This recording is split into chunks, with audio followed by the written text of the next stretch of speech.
Hello Global Family! Maraming pong salamat for tuning in sa aming YouTube channel. I believe na ang YouTube channel na ito ay nagsisilbing malaking pagpapala po sa inyong buhay as we continue to share the Word of God sa bawat isa sa atin. Right now, we are going to witness a message which I believe is going to transform your life. Naniniwala po kasi ako na ang salita ng Panginoon is not just informational but transformational. So fasten your seatbelt. Ihanda nyo na po ang inyong mga sarili. Kung kayo po ay may mga notebook, may mga ballpen dyan, i-ready nyo na rin po because I believe that this word is going to change your perspective and the way you see the Lord. So right now, we are going to watch this message and I hope that God is going to bless you. For those who are joining us online, please share this experience as well to as many people as possible. James chapter 1, verses 2 to 4. Dear brothers and sisters, when troubles of any kind come your way, I love that. Na hindi kinategorize ng Panginoon na yung madadaling problema lang. Kundi sabi niya, anumang trouble na inyong pagdadaanan, consider it an opportunity for great joy. Why? For you know that when your faith is tested, your endurance has a chance to grow. So kung ang faith mo, ang endurance mo lumalago, kapag may pagsubok ang pinagdadaanan, next verse, let it grow. For when your endurance is fully developed, you will be perfect and complete, needing nothing. I want to call this message Pain and Purpose. We are going to talk about pain and purpose. Sabihin nyo nga po sa inyong katabi na mukhang nasaktan, lahat ng sakit na naranasan mo, may purpose ang Panginoon. Tignan nyo nga po yung katabi nyo mukhang duguan at sabihin mo sa kanya, lahat ng pinagdaanan mo, may rason ang ating Panginoon. Father, as we study your word, as we dissect the word that you have revealed to me, ang aking dalangin, Panginoon, that you will be able to speak to my heart and through my mouth. Allow me to speak with clarity and authority so that the word, Lord God, will be transformational in our life. We honor you and we glorify you. In Jesus' name we pray. Everybody shout amen. The moment that you give your life to the Lord, nagiging target ka ng kaaway. Let me repeat. The moment na magdesisyon kang sumunod sa Panginoon, ikaw ay nagiging target ng kaaway. Kaya mapapansin nyo, nung nag-decide kang sumunod kay Lord, parang lumalabas na parang mas naging mahirap yung journey mo para mapalapit sa Panginoon.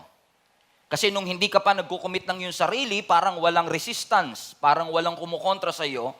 But the moment na sinabi mo, from this day forward, ibibigay ko ang buhay ko sa ating Panginoon, napansin nyo ho ba na parang pahirap ng pahirap kasi nagiging target ka ng kaaway.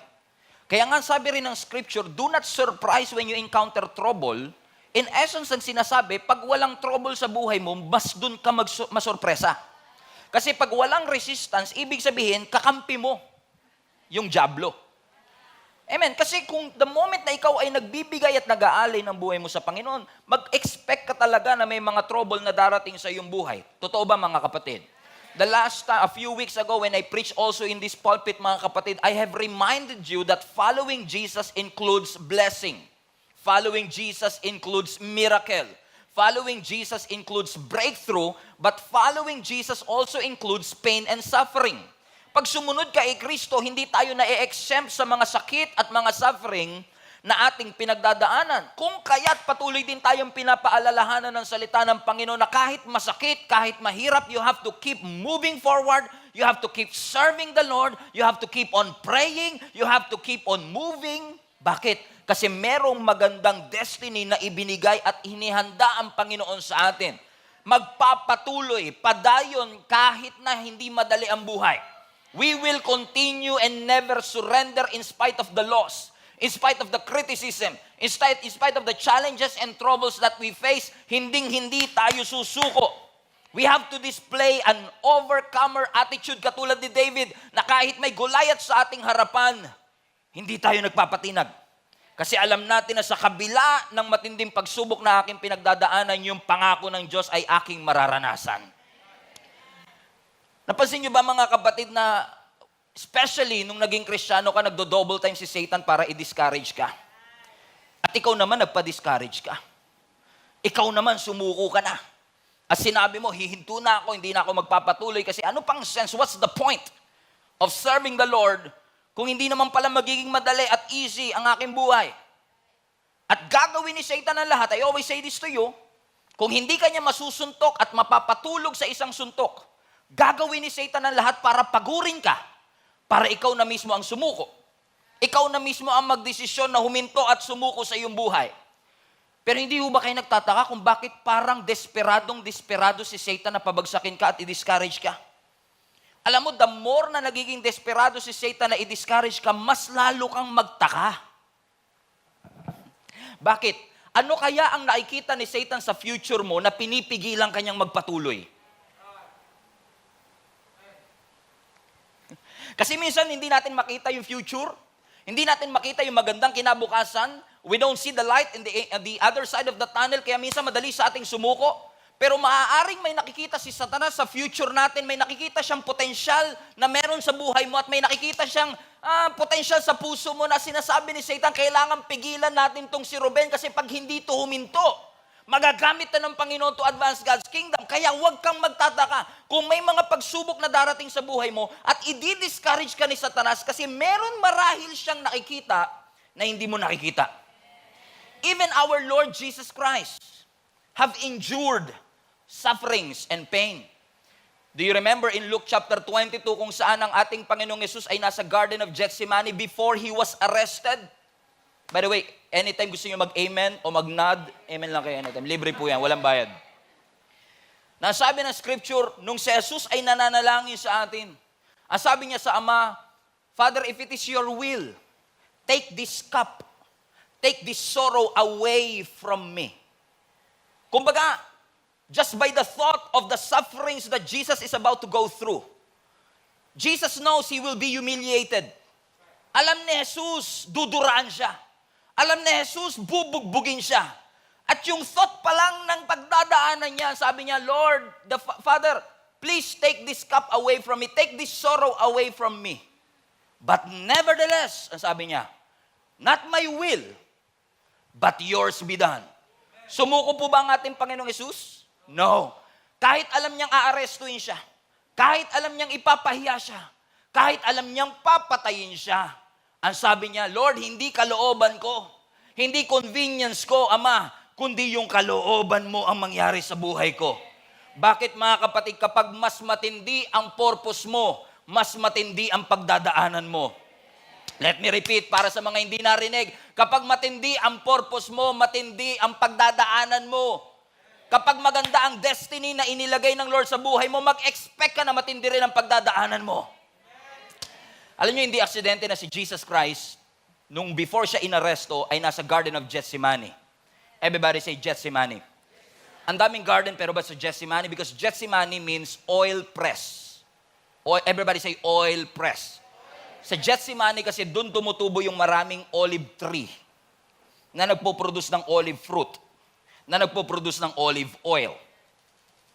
Amen?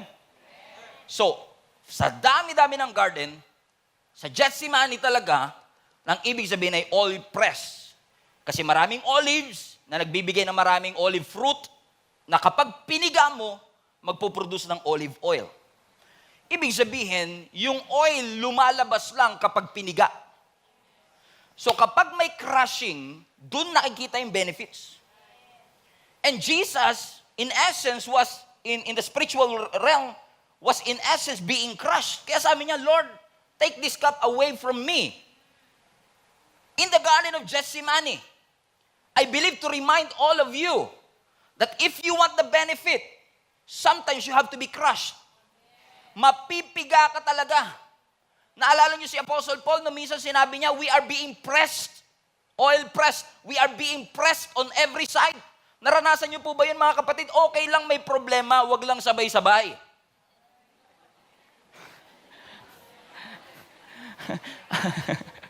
Alam niyo mga kapatid, kung may sekretary lang sana, may sekretary ka lang, sasabihin mo, Lord, yung mga problema, magpa-appointment naman. Yung wag naman sabay-sabay. Pero ang realidad ng buhay, mga kapatid, hindi mo maikakalendaryo ang problema. Minsan bigla kang dadalawin yan ng walang sabi-sabi. At minsan kung kailan ka problemado, dun sila nagsasabay-sabay. Kaya ang sabi ni Apostle Paul, hallelujah. Kaya nga sabi ni Apostle Paul, sabi niya, Lord, sabi niya sa mga Corinthians, we are being pressed on every side. Ibig sabihin, kahit saan ako tumingin, may pressure. Pero kapag may pressure, may effect yan. Kapag may crushing, dun lumalabas yung anointing. Kailangan minsan i-crush, kailangan minsan i-press para makita yung benefit. In fact, yung musical instrument tumutunog pag prines. Yung ilaw bumubukas kapag prines. Kapag may pressure, may effect.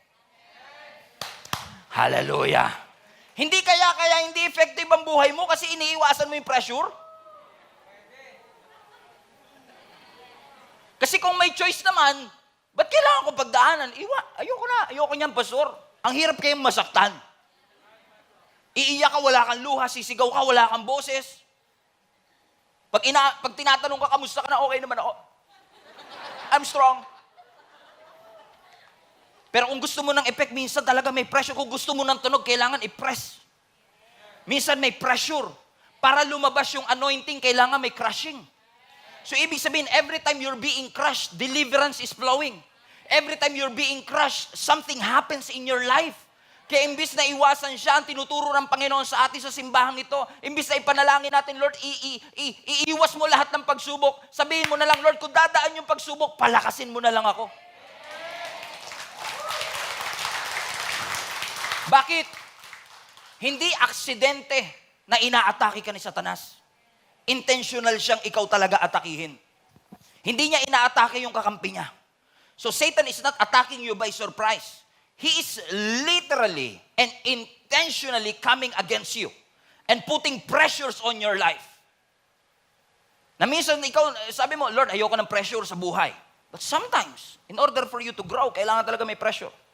Nga lang, minsan talaga sabay-sabay. May pressure sa bahay, may pressure sa trabaho. Yan bang, pagod na pagod ka sa trabaho, pag uwi mo ng bahay, gusto mo, relax. Hindi ka pa nakakapasok sa pinto. Ramdam mo na kagad ang pressure. Sabi mo sa katabi mo, parang ikaw topic ni Pastor. Tag nyo yung kasama na sa Facebook, parang ikaw yung topic ni Pastor. Pastor, bakit mga kapatid? Because Satan is intentionally coming against you and putting pressure on your life. Why? Because Satan wants to crush you. Kaya ang sabi ni Apostle Paul, we thank the Lord for we are being pressed but not crushed. Piniga tayo pero hindi tayo nadurog. Bumagsak tayo pero hindi tayo nawasak. Lumubog tayo pero hindi tayo nalunod. Yan ang gustong i-develop ng Panginoon sa atin. Kaya paulit-ulit sinasabi ng Lord sa atin, magpakatatag kayo. Kasi there will be shakings in your life. There will be challenges in your life. Pero katulad ng pinangako ng Lord sa Psalms, the righteous shall flourish. Ang mga matutuwid, mag-flourish sila like a palm tree. Mag-harvest sila sa gitna ng tagutom. May exemption. Ang mga anak ng Panginoon. Hindi tayo exempted sa problema. Pero may special favor ang Panginoon sa atin sa gitna ng mga pagsubok ng ating buhay. Amen. Parang pag nag-amen yung katabi mo, parang wala siyang problema, no? Amen? At hindi ko po ito sinasabi sa inyo na parang lata lang na walang laman. Kasi kami ni Jenny mismo, kilala nyo naman si Ate Jenny nyo. Yung asawa ko ng 10 years, ang pinakamagandang babae sa balat ng lupa. Alam nyo naman yan, di ba? Na bagay lang sa pinakagwapo. Joke. Joke lang. Pag tinitignan nyo yung asawa ko, si Jenny, tayo nga saglit lang. Go. Kasi may mga doubters dito sa gitna eh. Nahiya tuloy siya. Pag titingnan niyo pa lang yung asawa ko, hindi mo kan dumaan sa pressure, di ba? Tingin ka sa camera, yan. Mukha bang dumaan sa pressure? Hulaan niyo kung ilang taon na to. Maniniwala ba kayong mas matanda pa ako sa kanya? Hindi, mas matanda siya sa akin pala? What's wrong with you? Pastor nyo kami, guys. Amen? Kung titignan nyo si Jenny, para hindi dumaan sa pressure. Kaya huwag kayong magpapadaya sa mga katabi nyong tad-tad na moisturizer lang. Sabi mo sa katabi mo, moisturizer lang ba yan? I mean, bakit mga kapatid? Kasi sa totoo lang, kung titignan mo yung katabi mo ngayon, mas pangit pa sana yan. Kung pagbabasihan yung problema lang, ang tindi ng problema ang pinagdaanan yan, yung eye bag niyan hanggang bewang na dapat. Ang tindi na sana, hindi mo na yan makikilala, pero tignan mo ngayon. Very radiant ang mukha, parang may glory. Ang Panginoon, bakit? Press but not crush. Piniga pero hindi nadurog. Amen. Nagpatuloy kasi. O tingnan nyo yung mga sumuko, ano nangyari? Kasi, alam nyo mga kapatid, we are so blessed. We are so blessed. Ang mga Kristiyano, we are so blessed because we know something that other people don't. Kaya tayo nakakapagtiis. Kaya nakakapagsimba ka pa rin kahit wala kang pera. Kaya nakakangiti ka pa rin kahit wala kang pang-ulam. Parang ang dami nag-amen doon sa pera. Alam mo yan, Mars, ha? Mamaya, pautang, ha? Bakit? We know something that other people don't. Alam natin na hindi panghabang buhay ang anumang sakit natin pinagdadaanan. The pressing and the crushing season is not permanent. It's a stage of life. Stage. Nasa stage ako ngayon. Maganda yung stage. Wide shot, please. Maganda yung stage. See? Pero hindi ako dito natutulog. Hindi ako dito nagbibihes. Hindi ako dito nakatira. Kahit gaano kaganda yung stage, mamaya bababa ako kasi stage lang yan. And if you know that whatever you are going through, heartbreak, loss, difficulty, challenge, and even criticism, na lahat yan ay stage of life, na hindi ka mamamalagi dyan at hindi yan ang purpose ng Panginoon sa'yo. Kahit nahihirapan ka ngayon, kahit umiiyak ka ngayon, alam mo, bababa ka din. Alam mong matatapos din ang lahat ng bagay. Even though the enemy seeks to afflict you, even though the enemy wants to destroy you, even though the enemy wants to destroy your testimony and destroy your integrity, papahiyain ka ni Satanas, pero alam mo, hindi ito habang buhay. Na kahit mahirap, kahit malaki ang higante sa harapan natin, alam natin that greater is Jesus that is in us than he that is in the world. That in this world we will experience many troubles, but take heart, for Jesus have overcome the world. Sabi mo sa katabi mo, hindi yan habang buhay. Kaya nga sabi ng scripture ulit, balikan natin. For you know that when your faith is being tested, ang endurance mo lumalago. Na kung dumarating man ang trouble sa'yo, of any kind, pumili ka na ng pinakamatinding problema. I-consider mo yan na pure joy. Sapagkat sa pamamagitan ng pagsubok na yan, tumitindi ang yung tolerance, ang endurance mo at determination mo. Mapapansin nyo ito mga kapatid, nung bago kang Kristiyano, ang sabi mo, I have decided to follow Jesus. Ngayon, I am determined to follow Jesus. Nagbabago talaga eh. Kasi minsan hindi sapat yung desisyon eh. Kailangan may determinasyon ka talaga magpatuloy na hindi ka susuko. Kasi walang certain sa mundong ito. Kahit gaano ka kalusog ngayon. Napatingin eh. No? Hindi siya assurance. Kahit gaano karaming pera na meron ka sa bank account. Kahit gaano karami ang investment mo sa cryptocurrency. Alam niyo yung bagong balita dyan ngayon. Bagsak. Kahit na gaano katindi ang iyong career, ang iyong education. Kahit na late ka na sa iyong sariling kalendaryo at agenda, may plano ang Panginoon. Ulitin ko ulit, may plano ang Panginoon. At yung plano ng Panginoon, mas maganda sa plano mo, kapatid. Napansin niyo ba minsan si Lord sasadyain talagang i-detour ka? Pag-aantayin ka talaga? Amen? Hindi dahil brutal ang Diyos. Hindi dahil cruel ang Panginoon. Katulad ng mga Israelites, nung sila'y lumabas sa Egypt, inintensyon ng Lord na hindi sila padaanin sa shortcut. Although may shortcut. Kasi hindi lahat ng short route, right route. Alright? So God intentionally brought them into a longer route. Alam mo kung bakit? Kasi dun sa short route, maraming kalaban. They have been a slave for 400 years. They don't know how to fight. Wala silang coach, wala silang training. It is a disaster kung papadaanin sila ng Lord sa short route. Kaya na wag mong pagdududahan ng Panginoon at wag na wag kang bibitaw sa Panginoon porket dinelay ka ng Diyos. Kasi alam ng Diyos na kapag sinortcut niya yan, mapapahama ka lang. Na minsan may mga sarili tayong plano sa buhay natin na I was supposed to be an accomplished entrepreneur. I was supposed to be married by now. I was supposed to have millions in bank account right now. Ang dami nating mga supposed.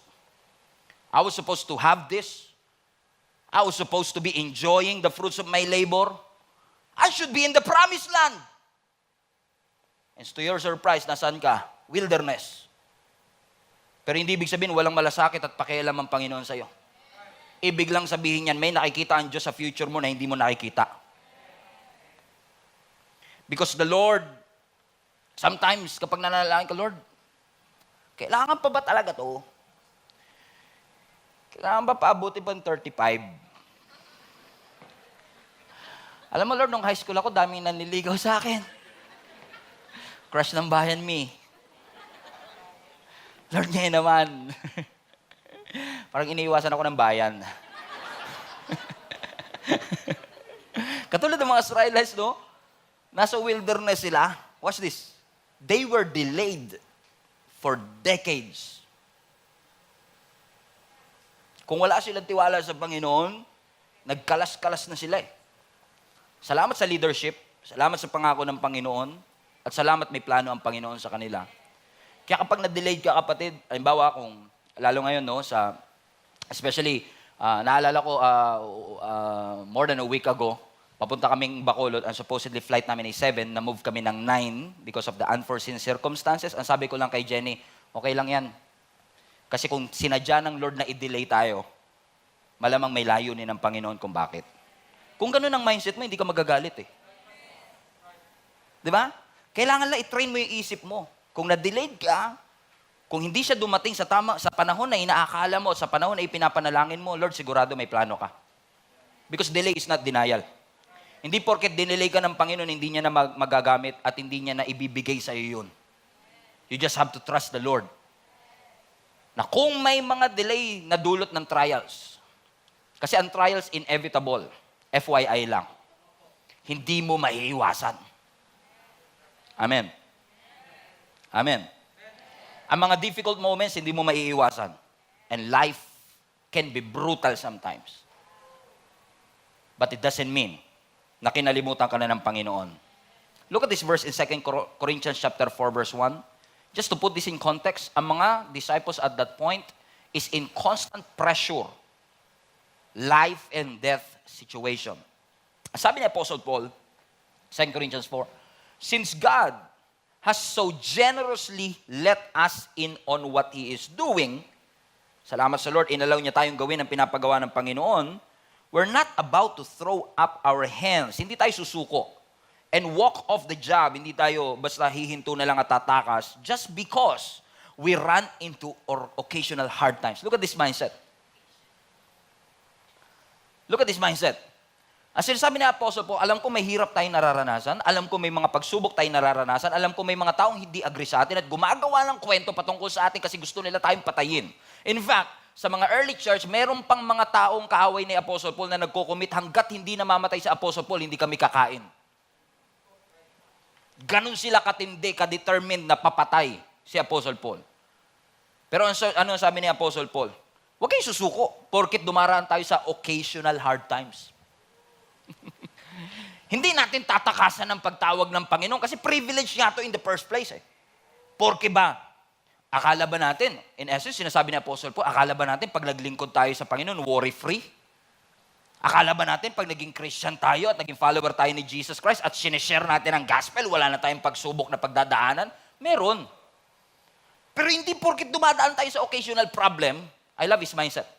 Hindi porket dumadaan tayo sa occasional problem, susuko na tayo. Kasi si Paul din naman na nagsabi nung text na binasa natin, kapag may trouble, opportunity nga yan eh. For great joy and growth. Grabe yun, pastor. Consider it pure joy when you experience these trials. May cancer ka. Lord, thank you. I consider it pure joy. Will you do that? No, we can't seem to understand. Pero yung tinuturo sa atin ng ating Panginoon ngayon, even though you are experiencing problems and trial, consider it pure joy.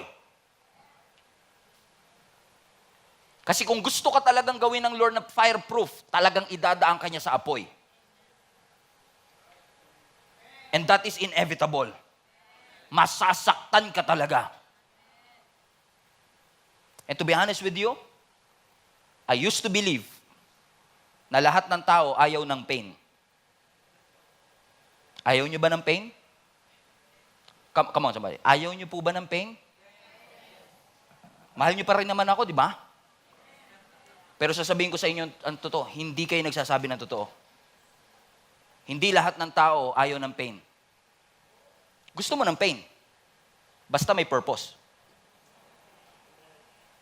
Ang ayaw natin yung pain na walang purpose. Halimbawa, natutulog ka isang araw. Tulog na tulog ka, humihilig ka, may tululaway pa. Bigla kang sinampal ng katabi mo. Bigla kang sinampal ng kapatid mo at nagising ka. Anong unang sasabihin mo? Bakit? Di ba? Kasi pag nasasaktan tayo, ang unang tanong natin, bakit? What's the point? Hinahanapan natin dahilan. Ba't mo ako sinaktan?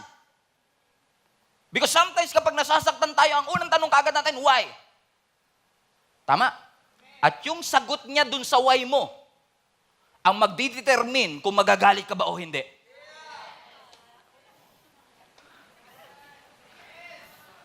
Kasi kapag sinabi niyang, it's a prank,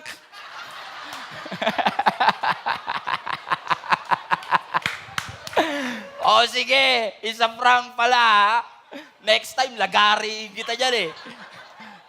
Bakit mga kapatid? It depends on the reason why you did it. Tama mga kapatid? Bakit yung mga nanganganak, nasasaktan din naman sila? Amen? Pero nagbubuntis pa rin. Nakalabindalawa pa nga eh. Bakit? Alam nilang masasaktan sila sa 9th month. Pero dahil may rason yung sakit, kayang tiisin. Sabi mo sa katabi mo, kaya pala nagtitiis ka, martir ka na nga eh. Kasi it's one thing to say, I am in pain. It's another thing to say, I am in pain for a reason. May rason to kung bakit ko pinagdadaanan. Katulad ng mga nanay, pinapabakunahan niyo po ba ang inyong mga anak laban sa tigdas, laban sa kung ano-ano mga sakit? Yes. Pinapaliguan niyo pa po yung anak niyo bago pumunta sa doktor. Binibihisan bago pumunta sa doktor. Alam niyo naman, nasasaktan lang siya ng doktor. At iiyak siya pag in-injectionan siya. Tama? Ikaw pa nga nagpapatahan sa kanya, okay lang nak, okay lang nak. Alam mong masasaktan ka, alam mo masasaktan yung anak mo, pero bakit dinadala mo pa rin sa doktor? Because you know that that pain will produce something good. So may I question to you, again, I will ask you this question. Sino dito ayaw ng pain? Diba? It depends. Mas tanggap mo ang pain basta may purpose. Let me repeat. Mas tanggap mo ang pain basta may purpose. Matatanggap mong nawalan ka ng trabaho basta may purpose. Matatanggap mong nalulugi ang negosyo basta may purpose. Mas matatanggap mong nagkakalama. Kasi tanong natin, Lord, what's the point? Kasi hindi tayo exempted sa pain, but we know something about the pain that others don't. Kaya kahit mahirap mag-exercise at masakit sa tuhod, masakit sa katawan, exercise ka pa din. Tama po.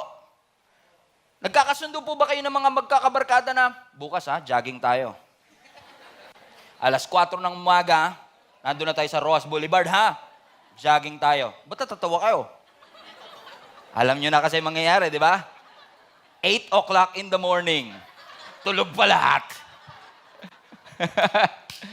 Pero sino sa inyo agree mga kapatid? May mga kilala ba kayo nagbabayad pa ng membership fee para pumunta sa gym? Alam naman nilang masasaktan sila doon. Yung ibang ang kasama, di ba may kasama ka nga sa bahay, ayaw sumama ng jogging, ano dahilan? Mapapagod lang ako doon. Papawisan lang ako. Magbabayad pa ako. Sasakit lang yung katawan ko kinabukasan. Pero bakit may nag-gym pa din? Di makarelate sa gym, no? Okay.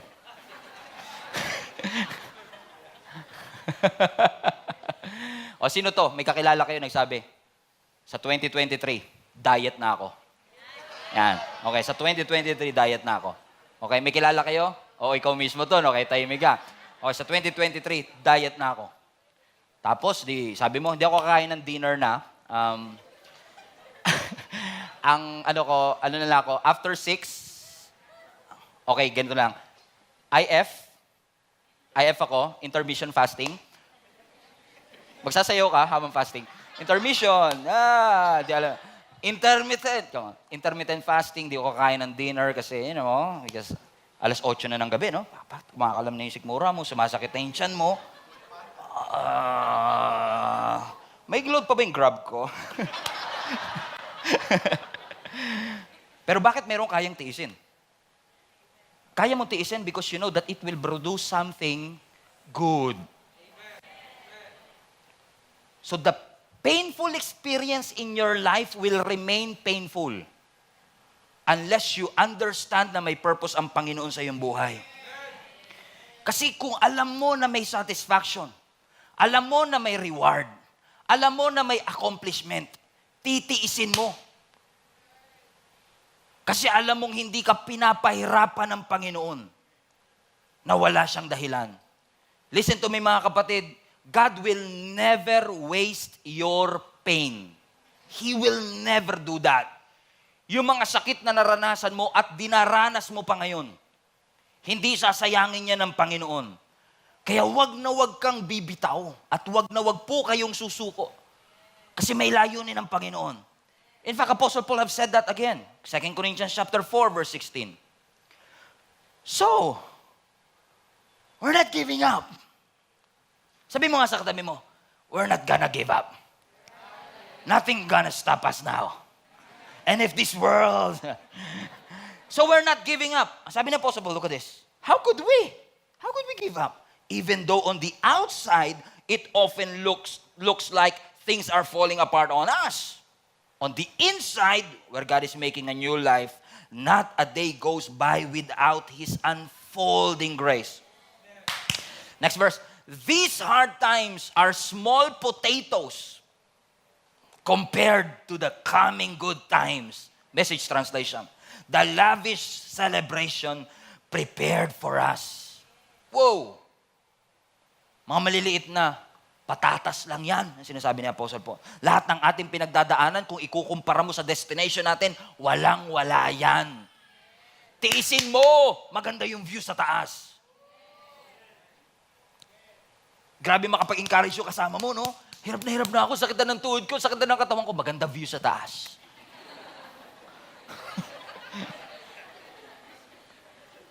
Gutom na ako para magkasya yung medium. Grabe motivation, no? And unfortunately, we are missing our purpose. Hindi natin nakikita ang purpose natin simply because we try to avoid the pain. Iniiwasan natin. But you know what, mga kapatid? If you will just interpret your pain through the lens of God's perspective, na may purpose ang lahat ng pain na ito, that we are not just figuring out what are we going to do with our pain, but what are we going to do in our pain? Nakatulad ng sword o ng espada, may heat, may init, at may martilyo. They keep on pounding it. Di ba yung mga espada? It looks torture. Pero hindi siya magiging effective kung hindi siya dadaan sa beating. And if you know somebody na effective sa kanyang ministry, dumaan sa matinding beating yan. Kasi hindi ka magiging effective kung hindi ka idadaan ng Lord sa mga beating ng iyong buhay. And I thank the Lord and I'm excited for you na kung hindi ka lang susuko, makikita mo yung fulfillment na lahat ng pangako ng Panginoon sa iyo. Nakakalungkot lang na lahat dadaan sa pain, lahat dadaan sa hirap, pero hindi lahat madidiscover yung purpose.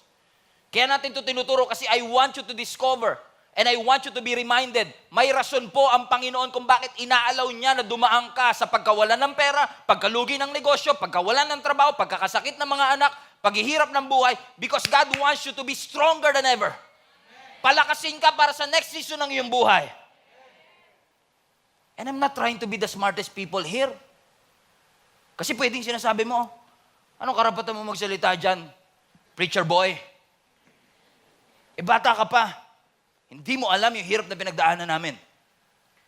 Hindi mo alam ang realidad ng buhay. I'm not trying to be the smartest people in the room. Kasi lahat tayo is trying to reconcile in our minds the meaning of our suffering. So totoo lang, kahit gaano kakatanda, yun yung nire-reflect mo, anong meaning nito, Lord? Anong purpose nito? Bata ka o matanda, pareho lang yun. We are trying to find meaning. Sinampal ka eh. Ang tanong mo, bakit? At kung inalaw ng Panginoon ng mga pagsubok sa iyong buhay, you need God to answer you. Lord, what's the meaning of this? What is the point of all of this? Bakit yung kaisa-isa kong anak kinuha mo pa? Bakit yung trabaho ko for 25 years na wala pa? Bakit yung mga magulang ko na source of our income at breadwinner, kinuha mo pa? And we cannot seem to understand why is God allowing all of these things. Mabait naman ako pa yung nagka-cancer. Ako naman yung laging nagsisimba, ako pa yung nahihirapan. Unfair to Lord. Because we're trying to find meaning to our suffering. But let me tell you again, for the second time, the painful experience will remain painful unless you discover may purpose ang Panginoon behind it. Kasi sa totoo lang, kahit kami mga pastor, kung yung preaching lang na alam niyo yun, kung ang hanap lang namin sa pagpipreach ay popularity, hindi namin ituturo yung bagay na nakakapagpasakit. And I often ask myself a question, ano nga ba ang criteria ng magandang preaching? Lagi tinatanong ano nga ba ang criteria ng magandang preaching? Kapag nakakatawa yung preacher? Kapag well-researched yung teacher? Kapag well-versed siya sa kanyang ginagawa? Well, maganda kapag yung preacher mo nagpapatawa. Na hindi naman comedian na. Papunta na tayo dyan in just a few moments. Okay na ang preacher ay well-researched. Maganda na ang preacher ay well-versed. Pero a great message is not about how funny the preacher is. If he is preaching the truth, that is a great message. But most of the time, truth hurts. Masakit ang katotohanan. Kasi madalas kaya masakit ang katotohanan kasi matagal ka na nagsisinungaling sa sarili mo. Kahit alam mo man naman, you're trying to convince yourself that you're doing a great job, that God is with you in all of that, and God is with you. But God will not tolerate you doing the wrong things because He wants better things in your life. That what He has started in your life, gustong ng Lord tapusin. Wag mo namang sukuan ngayon. Kasi si Lord nga may plano siya. Ang sabi niya sa atin, di ba? He who began a great work in you shall put it into completion. Gusto ng Lord matapos mo. Gusto ng Lord makarating ka sa finish line. Again, let me repeat.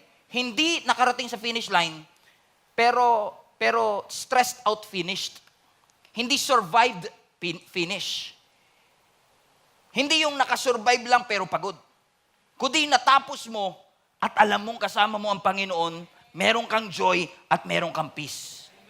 In fact, hindi pinagpala yung dumaraan sa pagsubok. Ang pinagpala yung nagtitiis kahit may pagsubok. Bible verse, James 1:12.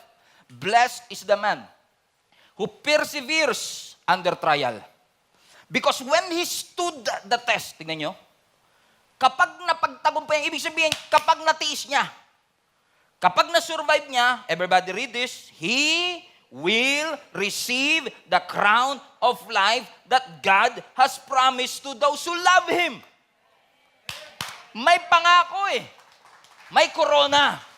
So kahit nakabagsak ka ngayon, pwede ka pang tumayo. Si Fernando po Jr. nga, ilang beses bumagsak, nanalo pa eh. At lagi itong sinasabi ng tatay ko, yung bida, nagugulpi talaga sa simula.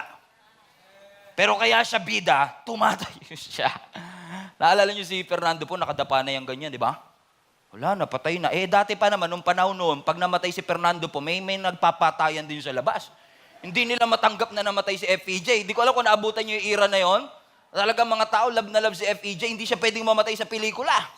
Kasi makakapatay din sila pag si FPJ, madalas yan, Google Pin. Kilala nyo naman si FPJ, lagi naka-jacket yan kahit mainit Pansin nyo ba? Naka-long sleeve, tapos pawis na pawis na dito, di ba? Pawis na pawis, babagsak siyang ganun. Magkakaroon ng dramatic music. Kala mo, talo na siya Tapos biglang magpa-flashback. Flashback. Lahat ng mga anak niya, kung paano sila naghirap noon, mga pamilya nila. All of a sudden, pagkatapos ng flashback, biglang magigising si Fernando Poe Jr. na meron siyang panibagong lakas. Na sasabihin mo, isang suntok lang pala kay Patikito Diaz, talo na siya kanina pa siya nagugulpihan. Ganun lang pala kabilis. Bakit? Dahil may naalala siya, may ipinaalala sa kanya, nagkaroon siya ng panibagong lakas. Sometimes kaya tayo sukong-suko, hindi natin maalala. Kailangan mo ng flashback. Na lahat ng bagay na tinulungan ka ng Panginoon, lahat ng sakit na pinagaling ng Panginoon, lahat ng mga pintuang binuksan ng Panginoon, mga panahong hindi ka na kayo makakain pero pinakain kayo ng Panginoon, mga panahong muntik na kayo maghiwalay pero kayo pa rin ngayon. And when you start to remember what everything has done in your life, and when you stood the test, sabi ng Scripture, you will receive the crown of life. Kumbaga lahat na against sa'yo, pero naipagpatuloy mo pa. Nakasurvive ka pa din.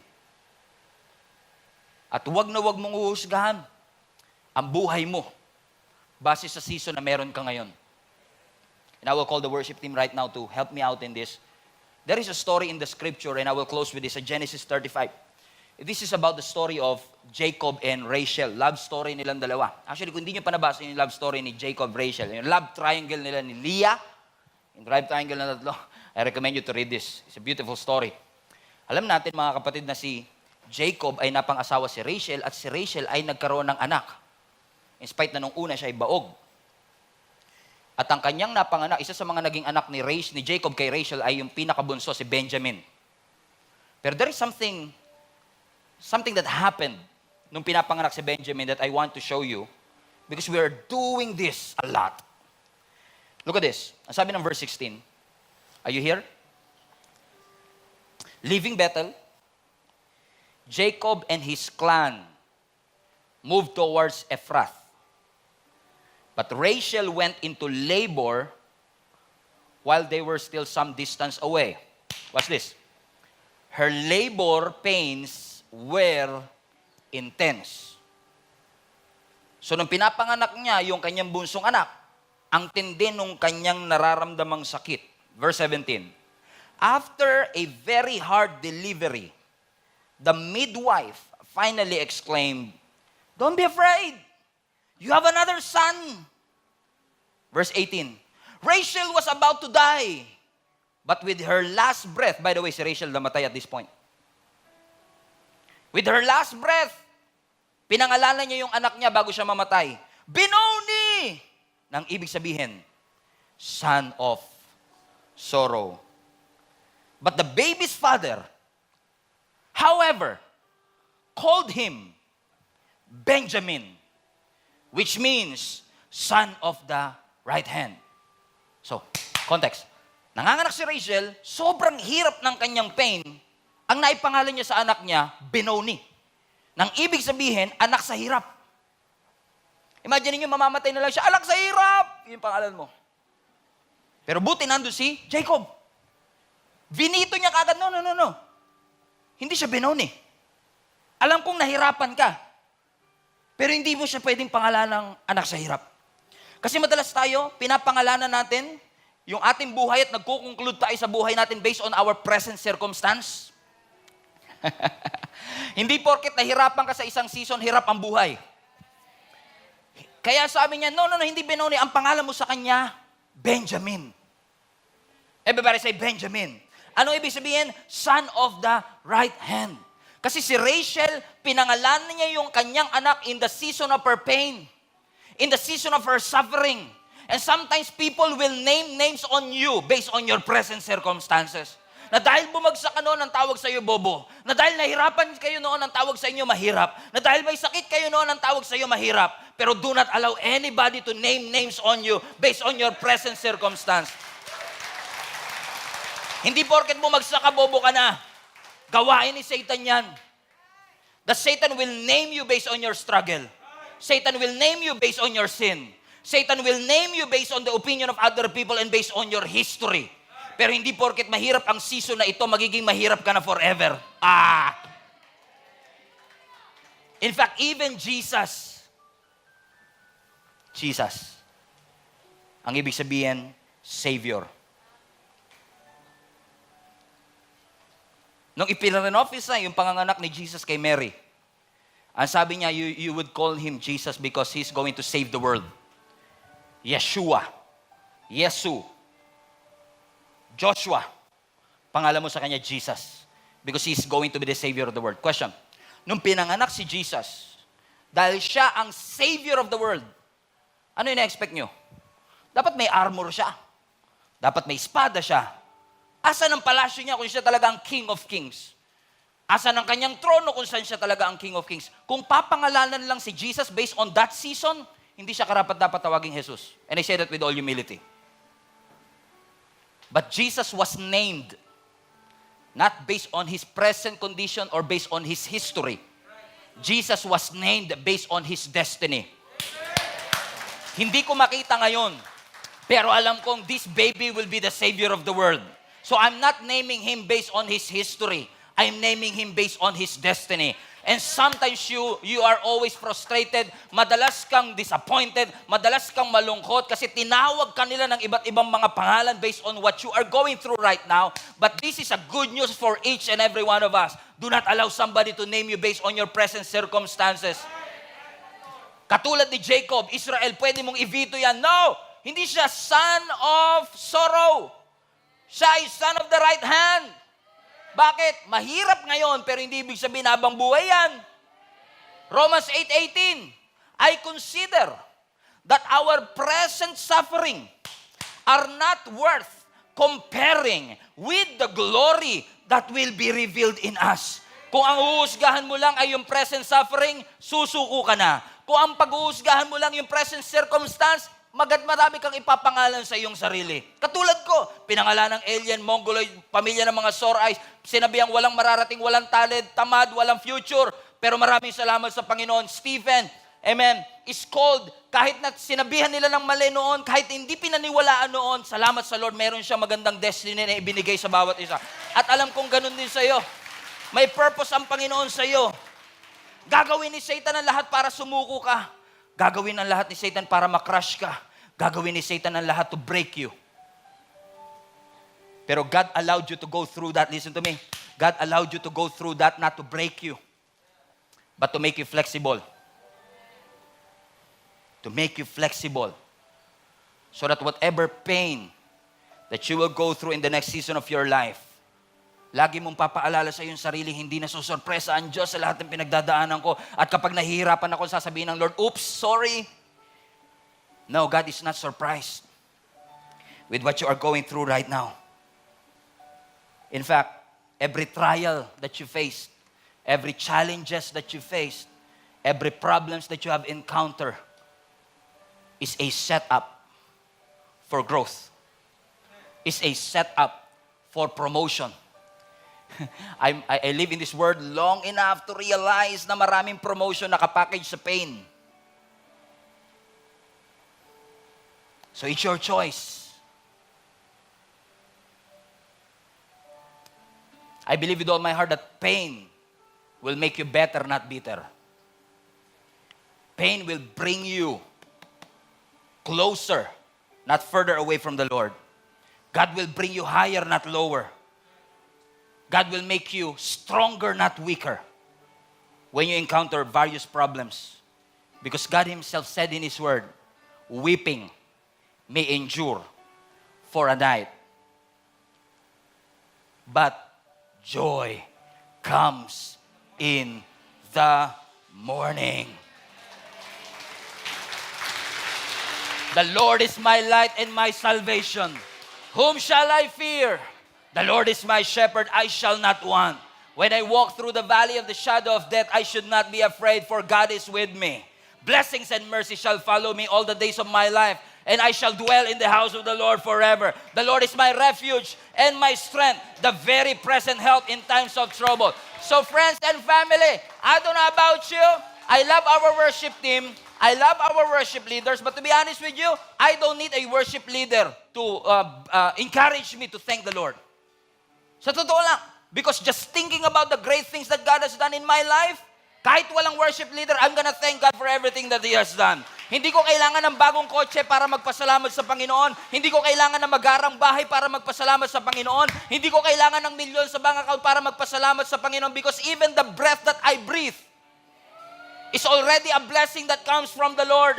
And He is a good God. He is amazing. So Lord, maraming salamat for you are not wasting our pain. Na may rason ang Lord sa lahat ng bagay na iyong pinagdadaanan. So anumang bagay na pinagdaanan mo in the past, don't ever think that your best days are behind you. Because the best days of your life are always in front of you. God is always there preparing something good in advance for you. Just remember, God has a purpose for your pain. God has a purpose for your pain. God has a purpose for your pain. God has a purpose for your pain. God has a purpose for your pain. Everybody, say that with me. God has a purpose for my pain. Ano mang sakit na nararamdaman ko, may purpose ang Panginoon. Ano mang hirap na pinagdadaanan ko, may purpose ang Panginoon. Hindi hinayaan ng Lord na dumaan sa hirap ang aming pamilya na walang dahilan. May rason ang Panginoon kung ba't niya inalaw ito sa amin. Because God has always have a purpose for my pain. Sobrang hirap na kasi, Pastor. Di ko alam, parang feeling ko, mawawasak na ako. Paano kung nawasak ako? Well, kung mawasak ka man, God will fix you. Paano kung mag-crush ako, Pastor? Well, kung mag-crush ka man, God will build you up. When you're down, God will lift you up. When you are in trouble, God will help you out. When you are broken, God can make you whole.